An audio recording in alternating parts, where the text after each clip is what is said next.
والسلام على رسول الله وعلى آله وصحبه أجمعين. Assalamu alaikum wa rahmatullahi wa barakatuh. Chers téléspectateurs, chers frères et sœurs, bienvenue dans votre émission d'hier à aujourd'hui. La thématique que nous allons aborder aujourd'hui est une thématique qui nous rappelle un élément essentiel pour chacun d'entre nous. C'est le fait que les œuvres, quelles qu'elles soient, ont toujours une utilité. Si tu es sincère dans ton œuvre, quelle qu'elle soit, sache que Dieu y mettra la bénédiction. Pourtant, trop souvent, on se dit, pourquoi œuvrer? À quoi ça sert? Qu'est-ce que je pourrais réellement changer? Parfois, nous donnons à des plus démunis, on se dit, est-ce qu'ils sont réellement pauvres? Est-ce que j'ai réellement mis l'argent où il faut? Rappelons-nous une chose. Inna Allah la yudi'u ajra al-muhsinin. Dieu ne fait jamais perdre le bienfait des gens pieux. Jamais. Tant que tu agis pour le bien, tant que tu agis dans l'excellence, al-muhsinin, sache que Dieu ne fera pas perdre tes œuvres. Rappelle-toi cela. Et le récit que nous allons aborder nous retrace cela. Nous rappelle que ce qui te demandait à toi le musulman, finalement, c'est d'œuvrer en toute sincérité. Et sache que la récompense, sache que la bénédiction, c'est Allah subhanahu wa ta'ala qui s'en occupe. Ça, ce n'est pas ton travail. Venons donc au récit. Il y a un homme, cet homme veut faire le bien. Il réfléchit, quelle porte du bien vais-je choisir? Et il se dit, je vais choisir le monde. Et cet homme, qui le fait en toute sincérité, attend un moment où il n'y a personne. Et il sort durant la nuit et cherche quelqu'un à qui offrir une aumône. Il tombe sur quelqu'un, il lui offre cette aumône et puis il rentre chez lui. Le lendemain, quand il sort, il entend les gens parler. On a offert une aumône cette nuit à qui? À un voleur. Il se dit, Allah, louange à toi mon Dieu, à un voleur? Je vais recommencer. La nuit suivante, à nouveau, il sort. Il cherche quelqu'un, il tombe sur une femme. Il lui offre de l'argent, une aumône, et il rentre chez lui. Le lendemain, à nouveau, quand il sort, il entend les gens parler. Cette nuit, on a offert de l'argent à une fornicatrice. Elle dit, Allah, louange à toi, une fornicatrice. Je vais refaire une aumône. Il attend donc la troisième nuit, et il sort à nouveau. Il cherche quelqu'un, et lorsqu'il trouve un homme, il lui donne de l'argent. Et lorsqu'il revient chez lui,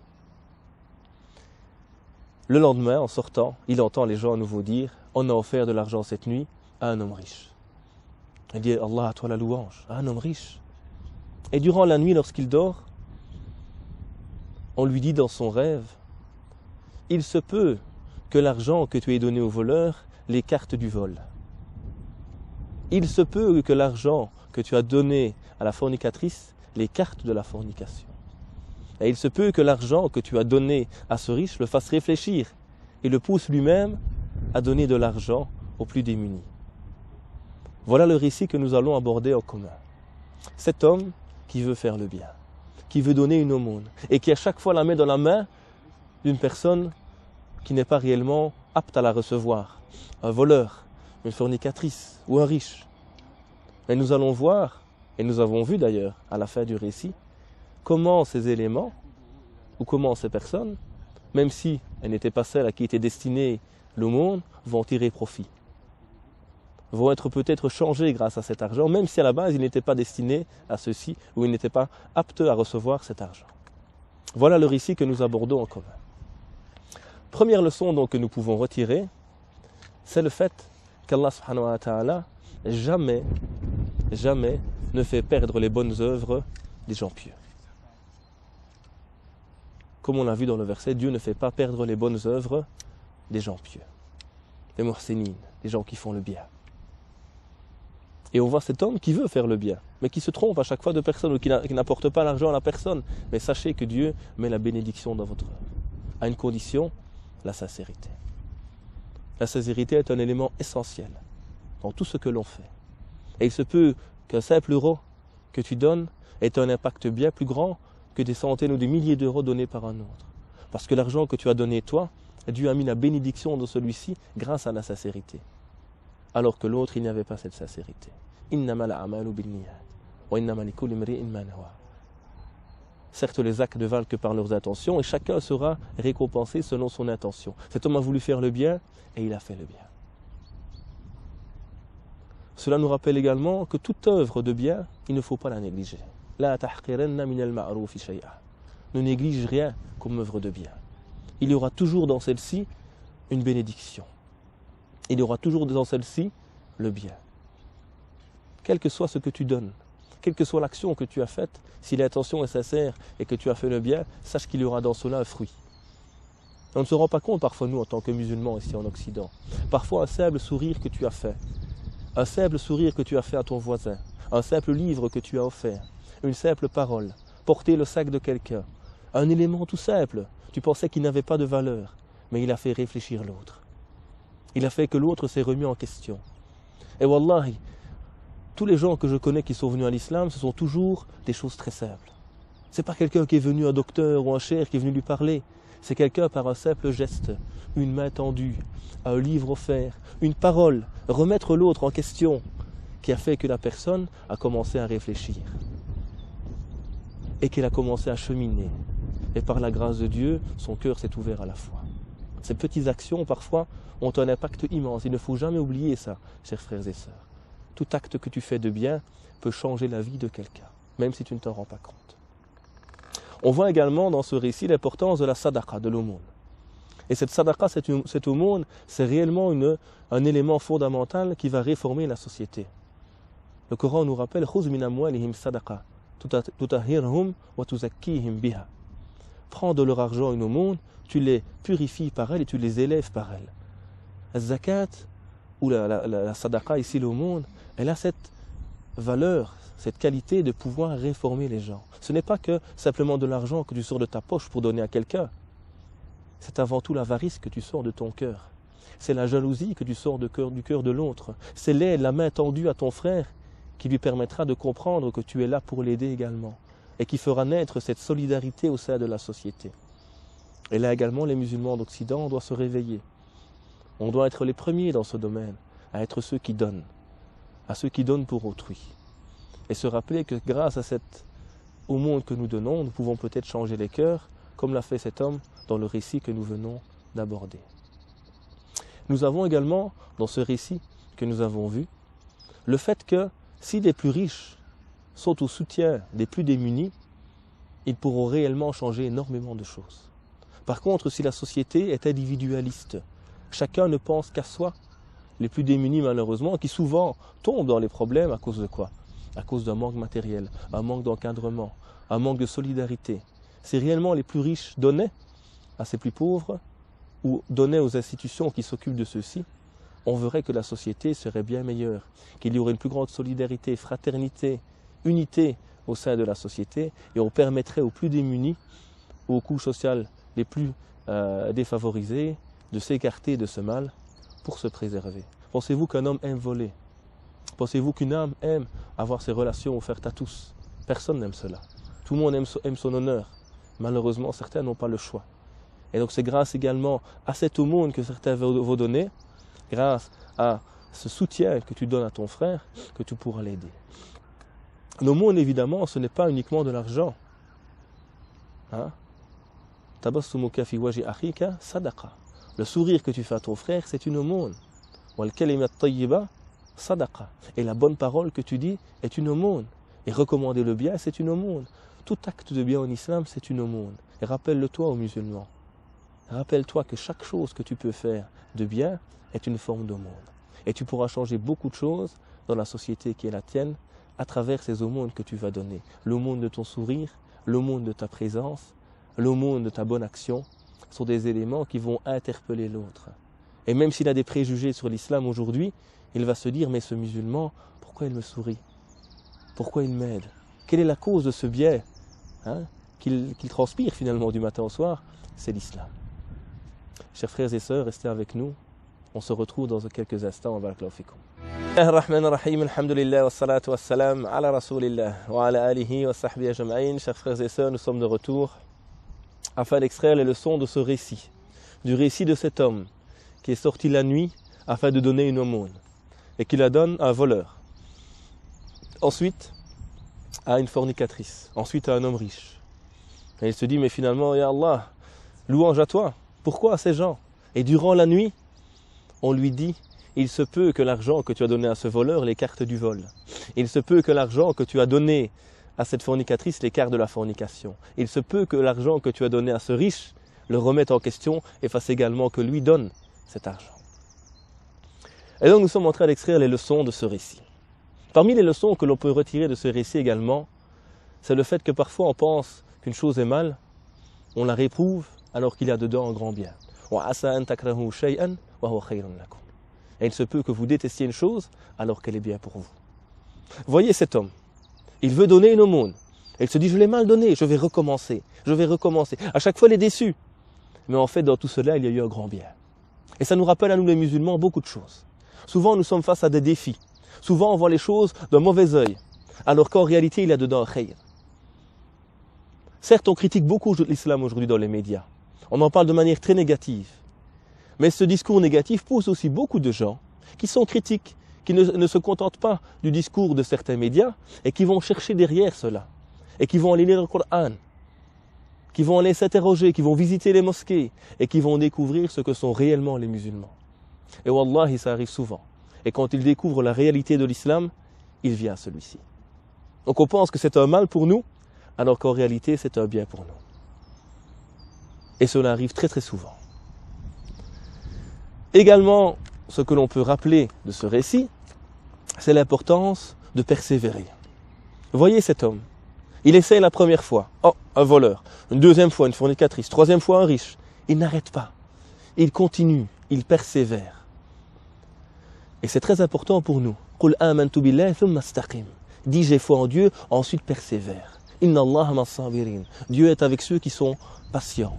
L'importance ici, dans notre cheminement, de la patience, de la constance, de ne pas s'arrêter au premier problème. Et nous, trop souvent en Europe, malheureusement, dès qu'il y a un petit ennui, on arrête. J'ai demandé à mon patron pour prier, il n'était pas très d'accord. Ok, je prie plus. J'attends la fin de journée et je rattrape toutes mes prières. Non, ça n'a pas été la première fois. Discute, montre que tu es le meilleur, deviens l'employé du mois. Et quand tu auras prouvé cela sur le terrain, reviens demander ta prière. Tu essaies de parler à quelqu'un de l'islam, il n'accepte pas. Il s'en désintéresse totalement. N'arrête pas là, reviens. Cherche d'autres moyens. La gentillesse, la politesse, un cadeau. Tout ce que tu peux faire qui pourra permettre à cette personne de se rapprocher de toi. Donc l'importance ici de la constance, de la patience également dans notre cheminement, qu'il soit personnel ou vis-à-vis d'autrui. Comme cet homme l'a fait dans le cadre du récit que nous avons abordé maintenant. Il y a également dans les leçons que nous pouvons retirer de ce récit l'importance du bon exemple. Voyez ce riche à qui on a donné une aumône. Il se peut que cette aumône, il n'en a pas besoin évidemment, il se peut que l'exemple donné par l'autre le pousse lui-même à faire le bien. Et ça c'est très important, le bon exemple. Et cela manque très souvent en Europe malheureusement. On se doit nous d'être simplement l'exemple. Rien de plus. Soit celui qui va pousser l'autre, qui va interpeller l'autre. Donc l'importance d'être un bon exemple pour l'autre. Le Coran nous rappelle أَتَأْمُرُونَ النَّاسَ بِالْبِرِّ وَتَنْسَوْنَ أَنفُسَكُمْ وَأَنْتُمْ تَتْلُونَ الْكِتَابَ أَفَلَا تَعْقِلُونَ.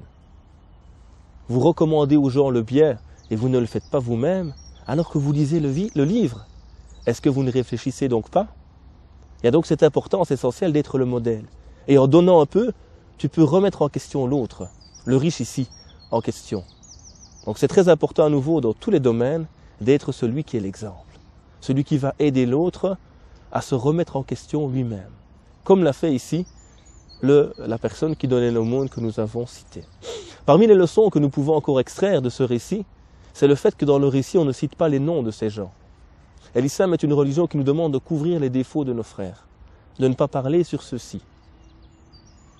Man satara musliman, satarahu Allahu fi dunya wal akhirah. Celui qui cache son frère, Dieu cachera ses défauts ici-bas et dans l'au-delà. Cache les défauts des gens. Ne sois pas celui qui cherche, qui a cette maladie dans le cœur. Ne vous espionnez pas les uns les autres. Certains aiment cela, aiment chercher le défaut du frère ou de la sœur. Pourquoi? Pour s'élever lui-même. Là, tu n'es pas comme cela. Tu es celui qui cache les défauts de ton frère. Tu es celui qui cache les défauts de ta sœur. Et sache-le, si tu fais cela pour tes frères, Dieu le fera pour toi également. Par contre, si tu es celui qui aime mettre en avant les défauts des autres, leurs erreurs, sache que Allah subhanahu wa ta'ala fera de même avec toi ici-bas déjà et dans l'au-delà. Autre leçon importante que nous pouvons encore dégager de ce texte que nous avons cité, c'est le fait donc de ne pas parler en mal sur autrui. Et également de ne pas parler en mal à plus forte mesure pour nous en tant que musulmans, sur nos savants. On a trop, dans notre communauté aujourd'hui, certains gens qui se plaisent à dénigrer les gens, à chercher des défauts aux autres, et notamment également aux savants. Pourtant, on rappelle cette parole, « Luhum al-ulama masmouma » la chair des savants est empoisonnée. Car vous savez que parler sur son frère, c'est comme manger sa chair morte. Mais sachez que la viande, que la chair des savants, en plus de la manger, sache qu'elle est empoisonnée, qu'elle sera ta mort, qu'elle sera ta perte. Car nos savants sont nos références, sont les guides. Et si on s'en prend à eux, si on nuit à leur image, on nuit en réalité également à nos sommités, à ceux qui sont les références pour la communauté, on nuit indirectement à notre religion. Autre leçon qu'il est également importante de se rappeler, c'est le fait de ne pas prêter attention à ce que disent les gens, mais de continuer à œuvrer. On voit ici cet homme. À chaque fois qu'il fait une bonne action, on parle. Ah, il a donné à un voleur. Ah, il a donné à une fornicatrice. Il ne s'intéresse pas à cela. Ce n'est pas ce que les gens ont dit qui l'intéresse, mais il va continuer à œuvrer. Le musulman ne s'intéresse pas de ce que les gens disent. Il porte l'intérêt à ce que Dieu voit de lui. Et ça, c'est très important. Trop souvent en Europe, beaucoup de gens, beaucoup de musulmans s'intéressent au qu'en dira-t-on. Qu'est-ce que les gens vont penser de moi? On a même des sœurs, parfois, qui portent le hijab et qui ne prient pas. Parce que le hijab, tout le monde le voit. Et ta prière, on ne la voit pas.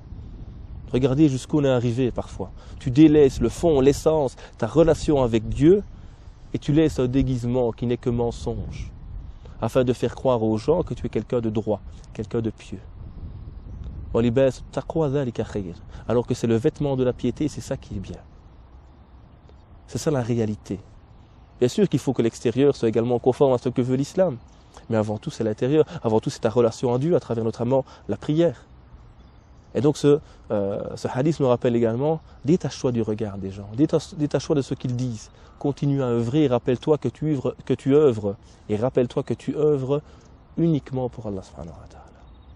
Le seul pour qui tu œuvres, c'est ton Créateur subhanahu wa ta'ala. Parmi les leçons que nous pouvons encore extraire de ce hadith, c'est le fait d'interpeller les gens. Et que toute interpellation peut être positive.